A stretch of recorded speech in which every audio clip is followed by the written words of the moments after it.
आज की कहानी गोविंद और स्मिता की है। गोविंद जो कि हनुमान जी को बहुत मानते हैं, बहुत उन पर विश्वास करते हैं, और स्मिता उनकी धर्मपत्नी हर बार चिंतित होती हैं, परेशान होती हैं और ये कहती है कि ईश्वर भक्ति से कुछ नहीं होगा, आपको खुद जाकर मेहनत करनी पड़ेगी, आपको खुद जाकर अपनी बेटी के लिए एक अच्छे वर की तलाश करनी होगी।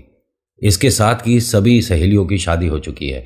हमारे घर परिवार में इससे बड़ी उम्र की, छोटी उम्र की सबकी शादी हो चुकी है। हमारी कन्या में कोई परेशानी नहीं, देखने में सुंदर है, सुशील है, बस हम गरीब है, इसी वजह से हम किसी भी खुशी को नहीं देख पा रहे। हमारे घर में परेशानियां हैं, आपको बाहर जाकर 100 लोगों से मिलना होगा। उसने कहा देखो मैं मिलता हूं, लेकिन ऐसा नहीं कि किसी भी घर अपनी बेटी को दे दूंगा, नहीं। अरे हमारे कलेजे का टुकड़ा है, जब तक मैं संतुष्ट नहीं होता घर परिवार से तब तक आगे बात कैसे बनाएं, और जहां बनने की कोशिश करते हैं तो वहां फिर विपदा आती है। हनुमान जी आज नहीं तो कल हमारे लिए, हमारी बेटी के लिए एक अच्छा समय जरूर लाएंगे। इतना विश्वास करने वाले के साथ आगे क्या हुआ पता चलेगा। नमस्कार, जय भोले, मैं नितिन हूं, यह है चाचा के फैक्ट्स, कहानियां सुनाता हूं। अगर आप पहली बार आए हैं तो 2 एक कहानियां देखिएगा, सुनिएगा, और अगर आपको उचित लगता है कि हाँ सब्सक्राइब करने लायक है चैनल तो सब्सक्राइब जरूर करिएगा। अभी फिलहाल चैनल का इंट्रो, उसके बाद आकर मिलवाता हूं गोविंद और स्मिता से। जय बालाजी।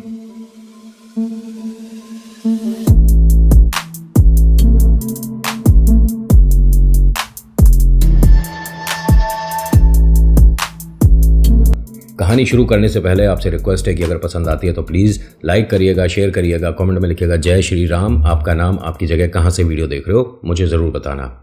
कहानी गोविंद और स्मिता की है। इनकी बिटिया अब बड़ी हो चुकी है और ये तब की बात है जब विवाह के लिए इतना समय नहीं रुका जाता था। जल्दी शादी, अब तो 28, 29, 30 ये लड़कियों का भी एज, और लड़के भी 30, 35 या 36, 37 में भी शादी कर रहे हैं, है ना। लेकिन ये वो समय था जिसके अंदर 19 साल में बिटिया की शादी और 20-22 साल में या 23 साल में बेटे की शादी हो जाया करती थी। इनके घर परिवार कुनबे में हर किसी की शादी हो चुकी थी। लड़की पढ़ी लिखी, सुशील, सुंदर, प्यारी और माता पिता का मान सम्मान करने वाली, ईश्वर भक्ति करने वाली। लेकिन घर परिवार कोई ऐसा नहीं मिल रहा था जहाँ पर आगे बात चलाई जाए। जहाँ कोशिश करते थे तो वहाँ कुछ हिसाब किताब अलग आ जाता था। ये एक छोटी सी दुकान चलाया करते थे। इनकी धर्मपत्नी कम से कम पूरे दिन में अगर 10-20 बार ताने ना दें तो उनको भी खाना हजम नहीं होता था। हर बार कि ना तुमसे नौकरी अच्छी हुई है, ना हम सांसारिक बहुत ज़्यादा खुशियों को प्राप्त करे बैठे हैं। वही सांसारिक खुशी, पैसा, गाड़ी, बड़ा मकान, महंगे कपड़े, महंगी ज्वेलरी, और ये सब सांसारिक खुश है। वो अपने आप परेशान भी रहती थी और इनके हस्बैंड को भी पूरे दिन में ताने देती थी। फिलहाल अभी 2-3 महीने से जो ताने हैं वो अलग तरीके के थे कि तुम कैसे पिता हो, अपनी बिटिया के लिए एक अच्छा घर नहीं देख पा रहे, और ऐसा और वैसा। लेकिन गोविंद जी और राधिका, ये इनकी बिटिया का नाम है, वो हमेशा हनुमान जी के सामने जाकर हाथ जोड़ते थे और कहते थे सब कुछ ठीक कर दो, और उन्हें भी पूरा विश्वास था। राधिका का जो छोटा भाई है, जो इनका अनुज है, नाम अभिनव है उसका, वो भी हनुमान जी की बहुत ज़्यादा भक्ति करता है। जब पूरे परिवार में सब लोग ईश्वर पर विश्वास करते हों तो कठिन समय भी टल जाया करता है, और कभी कभी तो आता भी नहीं। लेकिन घर में कोई अगर एक ऐसा है जिसे ईश्वर भक्ति में ना कोई रुचि है और उसे डाउट है, तो जो खुशियां हैं ना, आएंगी तो ज़रूर, लेकिन थोड़ा कभी वक्त लग जाएगा। ये हर बार ईश्वर भक्ति करके घर पहुंचते थे और घर पर वही सब ताने। इतना मान लीजिए कि घर पर भी आप हनुमान चालीसा या सुंदरकांड नहीं कर सकते। उनकी जो वाइफ हैं उन्हें प्रॉब्लम है, वो नहीं सुनना चाहती कि हम क्यों भक्ति करें, जब भगवान हमारे लिए कुछ नहीं सोच रहे तो हम इनके लिए क्यों सोचें। उनकी मानसिकता ऐसी हो गई थी। ये बहुत ज़्यादा कष्ट में थे, परेशान थे, और इनके पास कोई ऐसा मित्र नहीं था। एक था जो 20-1 साल पहले मतलब इनसे दूर हो गया था, उसके माता पिता का ट्रांसफ़र हो गया, वो लोग कहीं और चले गए थे। वो इतना ख़ास दोस्त था कि ये मानिए कि 2nd-3rd क्लास से जब तक ये बड़े हुए हैं, शादी हुई है, तब तक दोनों साथ थे। उठना बैठना, खाना पीना सब साथ होता था, और दोस्त कम भाई ज़्यादा था। लेकिन ऐसे बिछड़ गए, उसके बाद से कभी मुलाकात नहीं हुई, कभी ख़त नहीं लिखा एक दूसरे को, कभी फ़ोन पे बात नहीं हुई, और फ़ोन तो उस टाइम थे भी नहीं। बहुत ज़्यादा परेशानी में था ये। मेहनत बहुत कर रहा है, सुबह 4:30 बजे 5 बजे तक अपनी दुकान पहुँच जाता है। भाई किराना का दुकान है तो लोगों को आटा दाल चावल सुबह ही चाहिए। लेकिन धीरे धीरे वक्त बीत रहा था और कुछ हिसाब किताब बहुत ज़ोरदार नहीं हो रहा था। जब आप ईश्वर भक्ति करते हैं तो कभी कभी होता है ना मन में, यार एकदम से चमत्कार हो जाए, कहीं गड़ा धन मिल जाए, कहीं कोई हमारी मदद कर दे पैसों से, बस कैसे भी करके सब कुछ ठीक हो जाए। लेकिन ऐसा कुछ हो नहीं रहा था।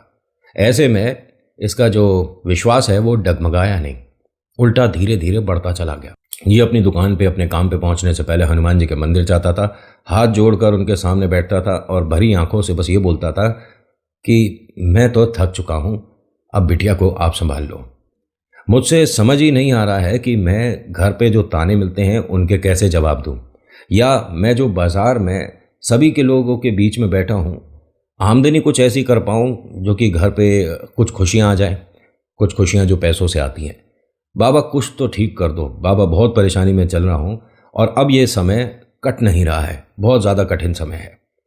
ये मान लीजिए कि इन्हें ऐसा महसूस हुआ कि इनके पास आकर कोई बैठा है। इन्होंने पलट कर देखा तो यहाँ कोई बैठा नहीं था।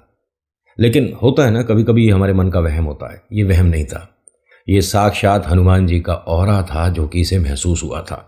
यहाँ पे इसका डेली का मतलब नियम था, मंदिर आने के बाद सुंदरकांड का पाठ करता था डेली, ठीक है, और फिर दुकान जाता था। दुकान में साफ सफाई करते वक्त हनुमान चालीसा हो जाती थी, धूप बत्ती करते हैं अगरबत्ती करते हैं तब हनुमान चालीसा हो जाती थी। पूरे दिन में जब ग्राहक नहीं है जैसे, तो खाली समय में कुछ सुंदरकांड पढ़ लिया, कभी हनुमान चालीसा, कभी कुछ, मतलब ईश्वर भक्ति में लीन होने के बाद भी इसके साथ वो अच्छा समय नहीं चल रहा था जिसकी इसे आशा थी। घर पहुंचा, 7 या 8 बजे का समय होगा। मौसम थोड़ा ख़राब हो रहा था, इसलिए जल्दी दुकान बढ़ाकर, मतलब जल्दी दुकान बंद करके घर आ गए थे। घर आया, भूख लग रही थी लेकिन पेट तानों से भर गया, खाली पेट सो गया, क्योंकि इनकी धर्मपत्नी ने इतनी ज़ोर आवाज़ में, इतनी तेज़ और ऐसे शब्द इन्हें बोले जिसे सुनने के बाद तीनों की आंखें भरी हुई थी, पिता, बिटिया और बेटा, कि ये किस तरह से बोल रही हैं। और भाई देखिए, ऐसा तो है नहीं कि वो अपनी बिटिया को जब इतने ताने सुन रहा है तो कहीं भी किसी भी घर में जाके शादी कराए। देखिए, ये तो आप मानते हो ना कि बिटिया का अपने पापा के प्रति बहुत लगाव और प्यार होता है, और सेम ऐसा भी होता है बेटे से। हो सकता है कि पिता को कभी हल्का कम प्यार हो, 1%, लेकिन बिटिया से बहुत प्यार होता है। वो हमारा कलेजे का टुकड़ा नहीं, कलेजा ही होती है, ठीक है। तो उसके लिए एक घर कम मंदिर देखना है जहाँ पर अच्छे लोग रहते हों, सबके मन अच्छे हों और जहाँ कोई परेशानी ना हो, आगे आने वाला समय कठिन ना हो, उसके हिस्से के सारे दुख सारी परेशानियां हमें मिल जाएं, लेकिन वो एक अच्छे घर में जाए, जिस घर जाए वो लोग भी खुश रहें, सब कुछ अच्छा। ऐसी मानसिकता रखकर ही हर पिता अपनी बिटिया की शादी करता है। वक्त वक्त की बात है, कुछ उम्मीद पर खरे उतरते हैं और कुछ राक्षस बन के सामने आते हैं। होता क्या है कि ये अपनी धर्मपत्नी से बोलते हैं कि मैं कल दुकान नहीं जाऊंगा, पूरे दिन मैं कम से कम 50 लोगों से मिलूंगा और एक अच्छे घर परिवार के बारे में पता करके आऊँगा। उसने कहा ठीक है। अब ये यहाँ से मंदिर पहुँचा, हाथ जोड़कर कहता है कि बाबा बहुत परेशानी में हूँ, संभाल लो, और आज के दिन मैंने छुट्टी करी है, इसी वजह से करी है कि कोई ना कोई ऐसा घर परिवार मेरी नज़र में आए जिनसे बात आगे चलाई जाए और मेरी बिटिया को वो अपनी बिटिया समझ के रखें। भाई साहब, पूरा दिन हो गया लेकिन कुछ इसको अच्छी खबर नहीं मिली। इससे एक दिन पहले ये एक घर गया था, वहाँ बहुत इसका अपमान हुआ, इसके शिक्षा को लेकर, इसकी दुकान को लेकर, इसके तौर तरीकों को देखते हुए, और बिटिया को भी उन्होंने एक तरह से मना ही कर दिया था देखकर कि नहीं, हमें लड़के को तो मिलवाया ही नहीं, फ़ोटो दिखाई भी नहीं थी, बस घर वालों ने देखकर मना कर दिया कि नहीं जी, हमारे को तो लड़की बहुत ज़्यादा वो क्या कहते हैं उसे, गोरी हैं, ऐसी होनी चाहिए, और पता नहीं कैसे। खैर, वहाँ इसका अपमान बहुत हुआ था, कपड़े, जूते, चप्पल, हर चीज़ को देखकर। वो लोग ज़्यादा ही धन धान्य, गजब पैसे वाले लोग थे। खैर, जब ये घर पहुँचा आज भी निराश होकर, तो धर्मपत्नी ने फिर इन्हें बोल दिया कि ऐसा तो मुझे लगता है कि ये यहीं हमारे घर में ही बूढ़ी होकर मर जाएगी। हमारी इस गुड़िया के भाग में कुछ है ही नहीं। ये हमारी बेटी पूरे समाज में अब मजाक का पात्र बन गई है, हर कोई हंसते हुए जाता है हमारे को देखकर। हमारी बिटिया के लिए 100 बातें बनने लग गई हैं। उन्होंने कहा ऐसा है, बिटिया की रक्षा करने के लिए उसके पिता हैं, साथ देने के लिए भाई है, एक प्यारी माँ है जो कभी कभी गुस्सा हो जाती है, और एक ईश्वर हैं जिनका नाम हनुमान है, मैं उन पर विश्वास रखता हूँ और तुम भी विश्वास रखो, थोड़ा कड़वा कम बोलो। इन्होंने अब हनुमान जी, राम जी, हर हर कोई को, मतलब इंसान तो इंसान, भगवान को भी। देखिए, माँ जब गुस्सा होती है तो माँ नहीं देखती मैं किससे क्या कह रही हूँ। उनका दिल दुख रहा है और वो अपने दिल की बात कह रही हैं। अरे घर में नहीं कहेंगी तो कहाँ जाकर कहेंगी? बाहर जाकर पड़ोसियों को तो बताएंगी नहीं कि मैं परेशान हूँ या दुखी हूँ। अपना दुख, अपनी परेशानी घर में सबके साथ शेयर कर रही थी। थोड़ा कड़वा बोल रही थी, लेकिन उनके मन की बात तो वो बोलेंगी ना। अब होता क्या है कि यहाँ पर फिर से वैसे ही भरी आंखों से बिना खाना खाए पतिदेव सो गए। लेटे पीछे इन्हें एक अलग सा सपना आया, एक बहुत शक्तिशाली, देखने में जैसे बॉडी बिल्डर होते हैं ना, इस तरह का शरीर, एक साधु का। वो इसको मिलते हैं और कहते हैं कि तुम 2 दिन पहले जहां गए हो, जहां उन्होंने तुम्हारा मान सम्मान नहीं करा, वो लोग तुम्हें याद कर रहे हैं। वो चाहते हैं तुमसे मिलना, बिटिया का रिश्ता वहीं होगा। एक बार उनसे मिलो। उनकी हिम्मत नहीं हो रही है कि अपने कदम तुम्हारे घर तक बढ़ाएं, क्योंकि उन्होंने बहुत कुछ उल्टा सीधा बोला था। अब वो चाहते हैं तुमसे मिलना। इन्होंने जैसे ही बोला ना कि लेकिन, तभी इनकी वाइफ उठ जाती है और कहती है कि क्या हुआ, सब ठीक है? ये उठते हैं, देखते हैं समय तो 4 बजे के आसपास का समय था। गए, मुँह हाथ धोते हैं और कहते हैं कि मुझे सपना आया ऐसे ऐसे, क्या मुझे उनके जाना चाहिए? उन्होंने कहा पहली बात, वो लोग इतने पैसे वाले हैं, इसी वजह से उन्होंने हमारा मान सम्मान नहीं किया। उन्होंने अपमानित आपको और मुझे तो किया, समझ आता है, हमारी बिटिया के बारे में भी। अरे उसके नए नक्श अच्छे हैं, कौन कहता है सुंदर नहीं है? हमारी बेटी बहुत सुंदर है। उनके पूरे घर में ऐसी कोई सुंदर बेटी नहीं है जैसी मेरी बेटी है। उसने मेरा बेटी का अपमान कैसे किया? उन्होंने कहा तुम गुस्सा मत हो, मेरे सपने के बारे में बताओ, मुझे आज जाना चाहिए। मैं तो ये कहती हूँ कि नहीं जाना चाहिए। क्या वही परिवार रह गया है? अरे होंगे पैसे वाले। हमें तो लोगों ने बताया था कि ये भी ईश्वर भक्ति करते हैं, लेकिन जो भगवान की भक्ति करता है इतना कड़वा नहीं बोल सकता। तो इन्होंने मुस्कुराते हुए अपनी धर्मपत्नी की तरफ देखा कि भगवान के पूजा पाठ तो हम भी करते हैं, लेकिन तुम देखो कितना कड़वा बोलती हो। अरे मैं कब कड़वा बोलती हूँ? अपनी बेटी के लिए माँ नहीं सोचेगी तो कौन सोचेगा? तुम तो जाकर दुकान बैठ जाते हो, पूरे दिन राम राम राम करते रहते हो, हनुमान जी को याद करते रहते हो। कुछ सोचूंगी तो मैं सोचूंगी ना। उन्होंने कहा ठीक है तुम सोचो, लेकिन आज मैं उस घर जाऊंगा। धर्मपत्नी ने खूब मना करा, लेकिन फिर भी ये नहाते हैं और सुबह पूजा पाठ करने के बाद तैयार होकर उस घर की तरफ चल देते हैं। 8 सवा 8 बजे उनके घर के सामने पहुंचे ही थे, लेकिन इन्हें उम्मीद नहीं थी कि ऐसा कुछ होने वाला है। तभी उस घर के जो बड़े हैं, मतलब कि होने वाले समधी, वो आते हैं और एकदम इन्हें देखकर हाथ जोड़ते हैं कि आप एक मिनट रुक जाइए, आप कहाँ जा रहे थे? इन्होंने ये नहीं कहा कि मैं आपके ही आ रहा था। इन्होंने कहा मैं बस यहाँ से गुजर रहा था। नहीं, आप देखिए, हमें क्षमा कर दीजिए और हमसे बहुत बड़ी गलती हो गई, हमने बहुत उल्टा सीधा बोल दिया था और हमारी हिम्मत नहीं हो रही थी। आप बाहर क्यों खड़े, आप प्लीज़ अंदर आइए ना। उन्हें लेकर अंदर गए और मान सम्मान भाई साहब ये मिल रहा था। अब इन्हें समझ नहीं आ रहा था कि मेरे से अब पहले में और अब में क्या परिवर्तन हुआ है ऐसा, जो लोग मेरे इतना रिस्पेक्ट कर रहे हैं। हमसे गलती हो गई, हमने बहुत उल्टा सीधा बोल दिया था। बिटिया इतनी सुंदर है, सुशील है, और हमें 10 लोगों से उसके बारे में पता चला कि इतनी अच्छी प्यारी संस्कारी गुड़िया है, इससे शादी होती है तो जीवन, मतलब हमारे बेटे का भी सुधर जाएगा। थोड़ा सा हमसे गलतियां हुई हैं, उसे आप। इसने कहा देखिए जी, मैं भी चाहता हूं वैसे तो कि हमारी बिटिया इतने अच्छे परिवार में आए, और जॉइंट फैमिली, भरा परिवार, सब लोग बहुत अच्छे। इनके घर में भी ईश्वर भक्ति होती है, ना जाने उस वक्त कैसा इनका दिमाग घूमा जो उल्टा सीधा बोल दिया था एक बेटी के पिता को। यहाँ बात तय हो गई। तय होने के बाद यहाँ से हनुमान जी का धन्यवाद करते हैं, कुछ बर्फी बूंदी लड्डू वगैरह लेते हैं, घर आते हैं। अपनी वाइफ को बताते, उन्हें यकीन नहीं होता कि ऐसा कैसे हो जाएगा। वो इतने पैसे वाले लोग, इतना उन्होंने अपमान कर दिया, उसके बाद हमारी बिटिया से कैसे शादी को हाँ कर देंगे? नहीं, उन्होंने कहा है कि एक बार बिटिया और उनके बेटे जो है आपस में बैठे बात करें, दोनों एक दूसरे को पसंद करेंगे तो बात आगे होगी। अरे फिर भी हमारी बेटी को इतना मान सम्मान कैसे दे रहे हैं? हमारी तो कोई वैल्यू ही नहीं थी, हम पे कोई पैसा नहीं, इतने पैसे वाले लोग हैं। उन्होंने कहा मेरे को जो उन्होंने कहा, भाई मैं तो वही बात बता रहा हूँ। नहीं, मैं नहीं मानती। अभी आपस में बात ही कर रहे थे, मतलब खुशी आई है घर में, फिर भी नहीं मान रही मम्मी। कुछ देर बाद लड़के वाले आते हैं।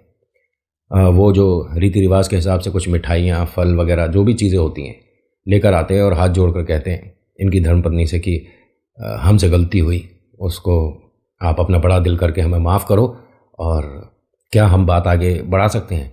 इनकी आंखों में एकदम आंसू आ गए कि ये तो सच है, मेरे जो हस्बैंड कह रहे थे ये सच है, यानी हनुमान जी ने हमारे घर परिवार पर अपनी अब दया दृष्टि डाल दी। अरे वाह, बहुत बढ़िया। उन्हें घर में बैठाती हैं, मान सम्मान के साथ सारी बातें होती हैं। लड़का भी बहुत बेहतरीन है, बहुत प्यारा है, सज्जन है, ईश्वर भक्ति रखता है, और बिटिया भी ऐसी थी। दोनों एक दूसरे के लिए परफेक्ट थे और ये कपल आगे बहुत एक अच्छा समय देखने वाला है। होता क्या है कि यहाँ पर जब शादी की बात तय हो गई, फिर से एक बात इन्होंने भाई साहब ने करी कि शादी में हमारे पास खर्चा करने को उतना पैसा नहीं है। वो जो फॉर्मेलिटीज़ होती हैं कि भाई आप अपनी बिटिया को दोगे ही, इन्होंने साफ कह दिया लड़के वालों ने कि हमारे को पैसे की ज़रूरत ही नहीं है, हमारे पास काफ़ी है, ईश्वर की कृपा है, आप बस अपनी गुड़िया को, जो आपका दिल है, कलेजा है, उसको अच्छे से विदा करो खुशी खुशी, और हमारे को पैसे की किसी भी चीज़ की आवश्यकता नहीं है। अब वो तो कहकर चले गए, लेकिन जो माता पिता हैं ये चिंतित थे कि भाई ब्याह होगा। अपनी तरफ से देखिए उन्होंने मना कर दिया, लेकिन हमें तो कुछ करना है। अब चिंता बहुत ज़्यादा। इसने जाकर मतलब जो शादी की डेट आई थी उससे पहले अब ये कोशिशें कर रहा है कि पैसे मैं जोड़ पाऊँ। जब देखा कि बाज़ार से कहीं से भी कोई रुपया नहीं हो पाएगा और मेरे पास कोई जमा पूंजी भी ऐसी नहीं है कि एकदम से मैं शादी में लगा दूँ, इन्होंने अपनी दुकान के जाके रेट पता करने शुरू कर दिए कि बस बेच दूंगा, जो पैसे आएंगे उससे बेटी की शादी कर देंगे। धर्मपत्नी ने भी कहा कि इसके अलावा हमारे पास कोई मतलब ऑप्शन है नहीं, या तो हम घर बेच दें या दुकान बेच दें। अब हनुमान जी के दर्शन करे और बाजार में जाकर अपनी दुकान के रेट पता करे, कहीं से कोई बात नहीं बन रही थी। बहुत चिंतित। शादी में सिर्फ 1 हफ्ता रह गया। एक बार सुबह सुबह हनुमान जी के सामने पहुंच गया, वहाँ कुछ नहीं बोला, सिर्फ सुंदरकांड करने के बाद आंखों में आंसू बाबा को देखता है और उठकर चल देता है। मंदिर के बाहर निकला ही था तभी इसे किसी ने आवाज़ दी, रोका और फिर पूछता है, भाई मुझे पहचाना या पहले अपना नाम बताऊं? उसने जैसे ही देखा और दोनों ने एक दूसरे को गले लगा लिया। ये इसका वो पुराना दोस्त है जो कि अपने माता पिता के साथ कहीं और शिफ्ट हो गया था। दोनों एक दूसरे को देख रहे हैं और सिर्फ रो रहे हैं। उसने कहा कि भाई मैं बहुत अच्छे समय पर आया हूँ, मुझे पता पड़ा है कि हमारी गुड़िया की शादी है। उसने कहा तुझे ठीक पता चला है और मैं बहुत खुश हूँ तुझे देखकर, तू कहाँ चला गया था? इन्होंने बताया कि मैं पूरे परिवार के साथ विदेश चला गया था और वहीं पर पिता के साथ व्यापार करा और बिजनेस में बहुत पैसा कमाया है। आज की डेट में तेरा दोस्त अच्छे रईसों में आता है। मुझे बहुत खुशी है, बार बार ऐसा लग रहा है कि जैसे कल की बात थी, जो हम साथ खेला करते थे, पढ़ा करते थे, और आज देख हमारी बेटी कितनी बड़ी हो गई है, उसका ब्याह है। सब कुछ पता किया। उन्होंने कहा हाँ, उस परिवार को जानता हूँ जिनसे शादी तय हो रही है। अब ये हनुमान जी के मंदिर के सामने ही बैठे हैं और दोनों बातें कर रहे हैं। उसने कहा देख, बचपन से अभी तक हम दोनों ने एक दूसरे की बहुत मदद करी है और रूठा राठी भी हुई है, गुस्सा भी हुए हैं। हाथ जोड़ के एक विनती है। उसने कहा हाँ बोल। मुझे बिटिया की शादी करने दे। मैं समझा नहीं।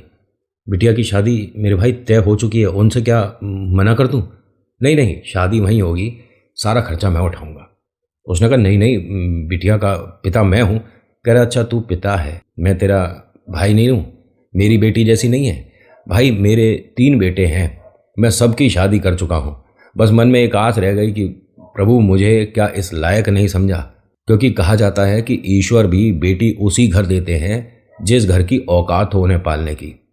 जिन माता पिता की औकात नहीं, उन पे कलेजा नहीं, उनका जिगर नहीं, उनकी हैसियत नहीं, उनके घर बेटी नहीं आती हैं। अब तेरे घर बेटी आई है तो मुझे कम से कम ये मौका तो दे। उसने हाथ जोड़े और कहा कि भाई तू क्या बोल रहा है, ऐसा नहीं होता, समझा कर। उन्होंने कहा तेरे पे जब पैसे हो तब लौटा दियो, तेरे मान सम्मान के लिए बोल रहा हूँ, वैसे मुझे ज़रूरत नहीं है वापस। मेरे पास इतना है कि मैं रोज़ एक बिटिया की शादी कराऊँ, बेटे की शादी कराऊँ, अच्छे से ईश्वर ने मुझे संपन्न किया है। मेरे 3 बेटे जो कि शादी में काम कराएंगे, तीनों मेरे साथ आए हुए हैं, वो सब यहाँ पर तेरा को जो काम कराना उनसे करा, ठीक है? और बस मुझे अनुमति दे दे। इसने कहा तू घर चल, पहले भाभी से बच्चों से मिल ले। उसने कहा नहीं, जब तक तू हाँ नहीं करेगा जब तक मैं घर नहीं आऊँगा और घर के बाहर ही बैठा रहूँगा। अरे कैसी बातें कर रहा है, कि कैसी जिद कर रहा है? फिर इसने कहा देख, मुझे बाबा ने ही बुलाया है, यहाँ जो हनुमान मंदिर का निर्माण हो रहा है ना, वो मैं ही करवा रहा हूँ, और मैं विदेश से बस इसीलिए लौटा हूँ कि एक बार बाबा के दर्शन करके यहाँ से मूर्ति स्थापित होकर मैं चला जाऊँ। तेरे बारे में बहुत मैंने बातें पता लगाई हैं, तू अपनी दुकान के लिए भी सोच रहा था, क्या ज़रूरत है? अरे गुड़िया का चाचा है अभी साथ, क्यों परेशान होता है? और मैं तो कुछ भी नहीं हूँ, बाबा साथ है ना, तो हनुमान जी का आदेश है और तू वही काम करेगा। अब ये घर पे आए, इनकी धर्मपत्नी को सारी बातें बताई, अपने चाचा के बारे में बहुत सारी किस्से, बहुत सारी कहानियां तो सुनी थी, लेकिन आज देख बच्चे पहली बार रहे थे, दोनों आकर लिपट जाते हैं और खूब रोते हैं। क्योंकि उनसे ना, देखिए, जो अपने हैं उनसे गले लग करना जो आंसू निकलते हैं वो बनावटी और दिखावे वाले नहीं होते। यहाँ भाई साहब ने पूरे जोरों शोरों के साथ ही शादी कराई, बहुत बेहतरीन शादी हुई। ऐसी उम्मीद ही नहीं थी लोगों की कि ऐसा साधारण परिवार कभी ऐसी शादी करवा भी पाएगा, नहीं था, उम्मीद ही नहीं था। ये मानिए कि इस पूरे ज़िले में, इस पूरे गांव में, इस पूरे शहर स्टेट में इससे बेहतरीन शादी नहीं हुई थी जो हुई। घर वाले बहुत खुश थे, बिटिया बेटे हर तरफ से, दोनों परिवार बहुत ज़्यादा खुश थे। एक छोटी सी रिक्वेस्ट करी थी बिटिया के पापा ने, जिसे सबने माना। उन्होंने कहा था कि शादी जब संपन्न हो जाएगी तो क्या मिलकर हम यहाँ पर सुंदरकांड का पाठ कर सकते हैं। और सबने जोरों शोरों से यहाँ पर हनुमान जी के सामने, मतलब हनुमान जी की जो प्रतिमा मूर्ति स्थापित यहाँ करी हुई थी, उसके सामने बैठकर घराती बराती ने सच्चे मन से सुंदरकांड का पाठ किया। अच्छा, एक चीज़ मैं आपको बताऊं, वैसे यहाँ पर कहानी ख़त्म हो गई, पसंद आई हो तो लाइक करना, नहीं आई हो तो डिसलाइक कर देना। एक चीज़ बोलूँ आपको, आप ना ईश्वर का नाम 7 दिन के लिए उठा लो, या मैं विस्तार से आपको इसके बारे में बताऊंगा, थोड़ा सा चलो अभी बता देता हूँ। और अगर आपको आगे की बात मेरी फालतू की जो बोलता हूँ मैं नहीं सुननी तो बंद कर सकते हो, यहाँ पे कहानी ख़त्म हो गई।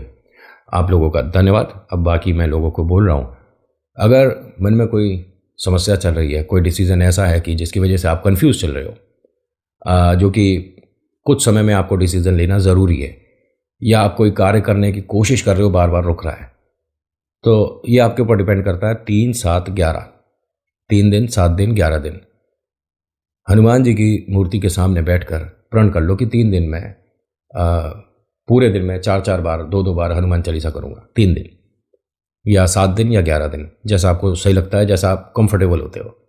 और ऐसा नहीं कि आपको 121 बार हनुमान चालीसा पढ़नी है, एक बार भी बोल दोगे ना तो भी काम हो जाएगा, ठीक है? और उसके बाद बताना फ़र्क आ गया। मैं ज़्यादा बड़ी बात नहीं कह रहा, हनुमान जी हैं मेरे भाई। जय श्री राम बोलकर हनुमान चालीसा शुरू कर दो, 7 दिन के अंदर ड्रास्टिक चेंज आने वाले हैं लाइफ में। So thank you so much for watching. मेरा नाम नितिन है, मुलाकात करूंगा एक नेक्स्ट वीडियो में। हर हर महादेव, जय भोलेनाथ, धन्यवाद।